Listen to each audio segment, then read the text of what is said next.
हासिल घाटी में आई भीषण आपदा के बाद राहत और बचाव का काम युद्ध स्तर पर चलाया जा रहा है। हालांकि मुश्किलें बहुत हैं, अभी भी धनारी तक पहुंचा नहीं जा सकता है रोड के माध्यम से, लेकिन हेली और दूसरे तरीकों से लोगों को निकालने की कोशिश हो रही है। सेना बाकी एजेंसियों के साथ मिलकर, ITBP, NDRF, SDRF के साथ मिलकर काम कर रही है। हमारे साथ इस वक्त central army commander lieutenant Aninder Sen Gupta साहब हैं।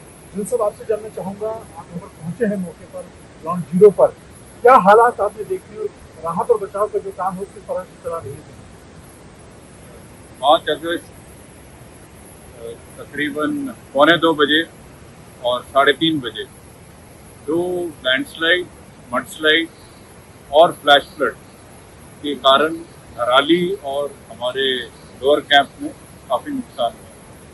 धराली विलेज में काफ़ी तादाद में होटल रह गए हैं, जो मैं ग्राउंड पे देख कर आया हूँ अभी, और इसके साथ ही कई टूरिस्ट भी लापता हैं। हमें कोई अंदाज़ा नहीं है कितने टूरिस्ट लापता हैं, और इसी के साथ करीब 30 से 40 जो श्रमिक हैं वो भी नहीं मिल रहे हैं। 8 सिविलियन जो वहाँ पे रहते हैं जो कंफर्म्ड हैं, वो मिसिंग हैं। हमारे लोअर कैंप में जब मडस्लाइड आया था, उसके कारण एक JCO और 8 जवान उसमें फंस गए थे। वो अभी तक लापता है और इन सबको ढूंढने की कोशिश जारी है। जान के नुकसान के सिवाय काफ़ी तादाद में इंफ्रास्ट्रक्चर नुकसान हुआ है। मोबाइल टावर हो गए हैं। यहाँ से लेके धराली तक की रोड पूरी पानी के नीचे है और कई जगह क्षतिग्रस्त है। यहाँ से जहाँ हम अभी खड़े हैं, यहाँ से लेके धराली जाने के लिए हमने अभी फुट ट्रैक बनाया है। रात को भी हमारे जवान काम कर रहे हैं। जिस वक्त ये आपदा हुई थी, उससे 10 से 15 मिनट के बीच में 14 राजरिफ के जवान और JCO officer head by their CO colonel Harshvardhan, जो भी हमारे साथ मौजूद हैं, ये धराली विलेज गए। जब ये धराली विलेज पहुंचे, उस दौरान 3:30 बजे इनके लोअर कैंप में मडस्लाइड आ गया, और जिसके कारण इनके एक JCO 8 जवान अभी भी मिसिंग हैं। और हमने ये भी देखा है कि ITBP, सिविल एडमिनिस्ट्रेशन, जो लोकल पुलिस और जो यहाँ की कम्युनिटी है, इन सब के साथ मिलकर यहाँ से धराली में जितनी मदद हो सकती है अभी भी जारी है। रात को भी काम जारी है।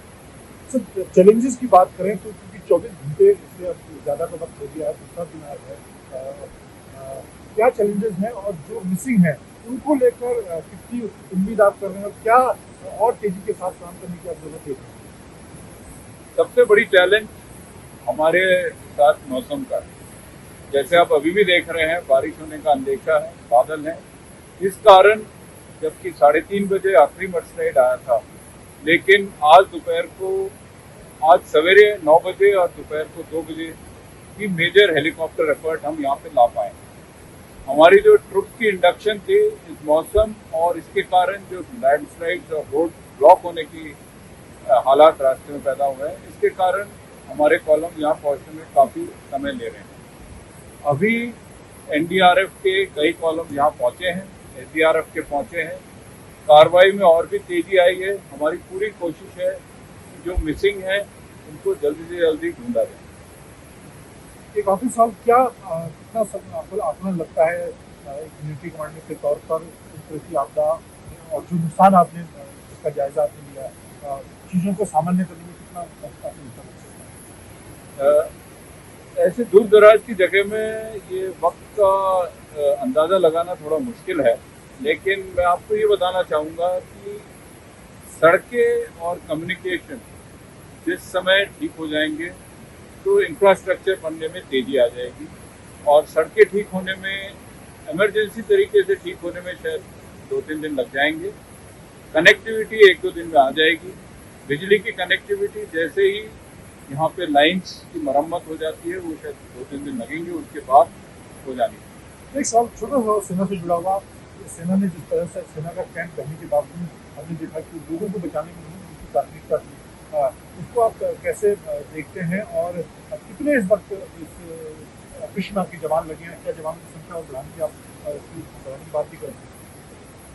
कल जब ये आपदा आई थी, जैसे मैंने आपको बताया था, उस वक्त हमारे सीओ साहब जो आपके सामने मौजूद हैं, ये जिस वक्त रेस्क्यू कार्रवाई में लगे हुए थे धराली में, उस वक्त ही इनके एक जेसीओ 8 जवान भी लापता थे और इनको पता था कि इनका पूरा कॉलम 150 आदमी प्लस आईटीबीपी के तकरीबन 20 जवान और पुलिस के 10 जवान जो इनके साथ थे, ये 180 की टुकड़ी धराली विलेज में रहने वालों के साथ कटा हो गई। इस हालात में भी ये सारी रात जुटे रहे ताकि सारे सिविलियंस जो तकरीबन 190 की तादाद में है, इनको इन पहाड़ियों में ऊपर ले जाया जा सके ताकि रात को जो पानी का लेवल बढ़ा था इसमें कोई ना फंस जाए।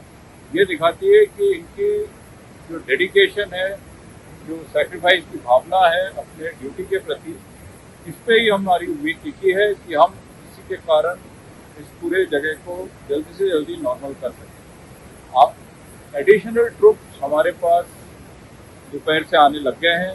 आज सवेरे ऊपर नीलाम से हमारे एक कॉलम आया था, दोपहर को बाकी कॉलम्स नीचे से इस तरफ आवाज करने लगे। तो सेना ने फर्स्ट रिस्पॉन्डर के तौर पर हरसिल और धराली में न सिर्फ लोगों को बचाने का काम किया बल्कि राहत और बचाव का काम युद्ध स्तर पर चल रहा है और इसीलिए खुद आज सेंट्रल आर्मी कमांडर यहाँ पर इस ग्राउंड जीरो मौजूद हैं। हरसिल से मंजित नेगी, आज तक।